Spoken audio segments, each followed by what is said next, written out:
Taste the Daily. Vellore மாவட்டம் குடியாத்தம் அருகே புதியதாக தொடங்கப்பட்ட அரசு கலைக்கல்லூரியில் அடிப்படை வசதிகள் இல்லை என குற்றச்சாட்டு எழுந்துள்ளது. கேவிக்குப்பம் பகுதியில் பல ஆண்டுகளாக இயங்கி வரும் மகளிர் மேல்நிலைப் பள்ளியில் 500க்கும் மேற்பட்ட மாணவிகள் பயின்று வருகின்றனர்.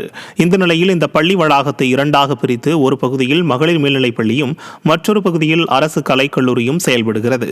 புதியதாக கடந்த 20ஆம் தேதி திறக்கப்பட்ட இந்த கல்லூரியில் எந்த அடிப்படை வசதிகளோ கல்லூரிக்கான கட்டமைப்போ பேராசிரியர்களோ இல்லாததால் மாணவர்கள் கடும் சிரமத்திற்கு உள்ளாகி வருகின்றனர். திருப்பத்தூர் மாவட்டம் ஆம்பூரில் ஸ்டாலின் விளம்பரத்திற்காக நடத்தும் ரோட் ஷோ செல்லும் சாலையை அமைச்சர் ஆய்வு செய்ய வந்ததால் அப்பகுதியில் போக்குவரத்து நிறுத்தப்பட்டது.